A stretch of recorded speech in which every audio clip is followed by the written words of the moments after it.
Joining us by phone tonight is Darrin Porcher, retired NYPD lieutenant, currently teaching criminal justice at Pace University and Monroe College.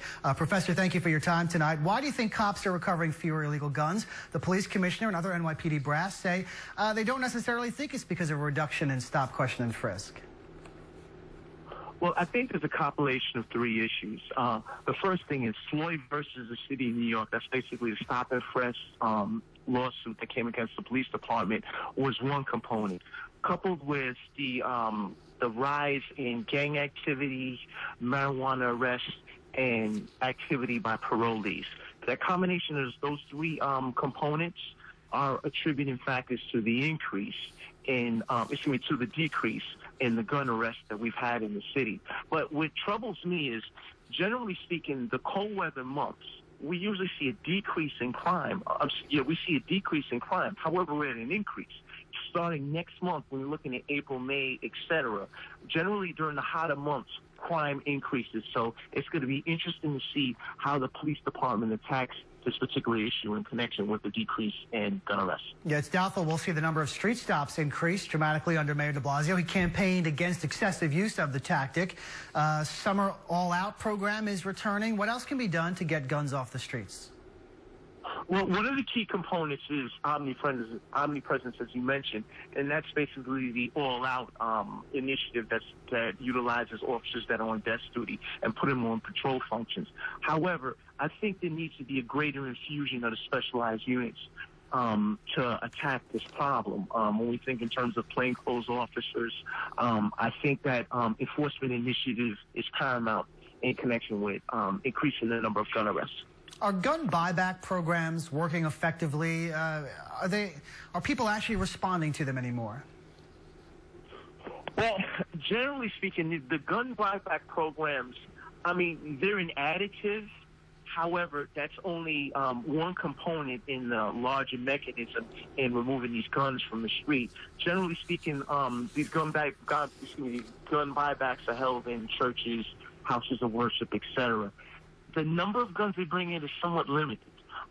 It's something that's only going to be achieved by officers stopping individuals with probable cause and getting these guns off the street. And the key component here is probable cause, not stops, whereas there's no standard of proof to stop the individual. Because when we look back at stop and frisk, we had an inordinately high number of individuals that were stopped, and the standard of proof didn't meet that level to stop the individual.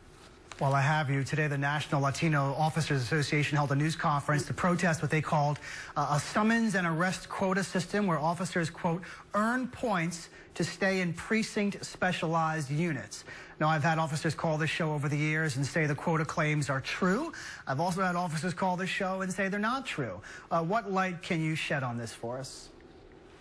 Well, that's the difficult position for one to take, because when we think of the precincts, transit districts, and housing PSAs, it seems to be a different protocol in different places. I mean, in many instances, the issue of summons quotas has been something that's been at the forefront.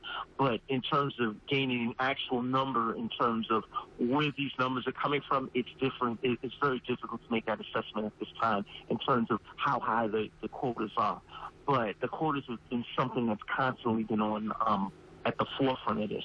And, I mean, this is another issue that the police department has to deal with and address.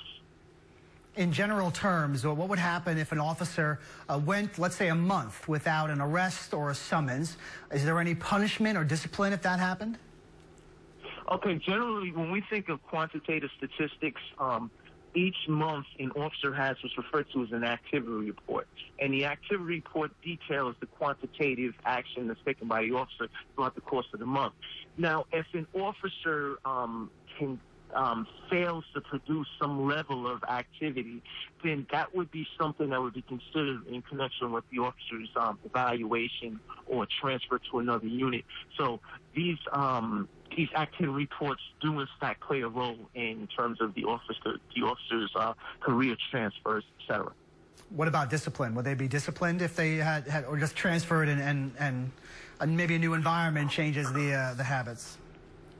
Well, it's very difficult to quote-unquote discipline someone, generally based on a lack of activity. What normally happens is you have different types of discipline. So we just think on an administrative level, there's a command discipline that's given to an officer, and that's like on the lowest end.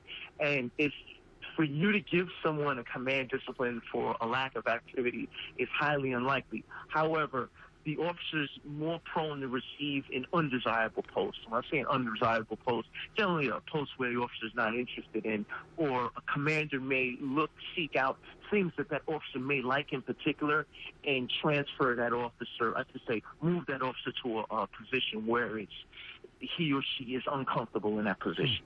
Interesting stuff. Days off would be denied, right. Things to that effect. Right. Professor from Pace University, Monroe College, Darrin Porcher, retired NYPD lieutenant. Thank you so much for joining us and having the first word tonight.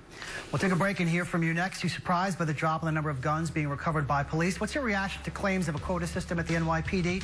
Have you seen it being enforced in your neighborhood? Your calls, emails, and tweets are all next on The Call.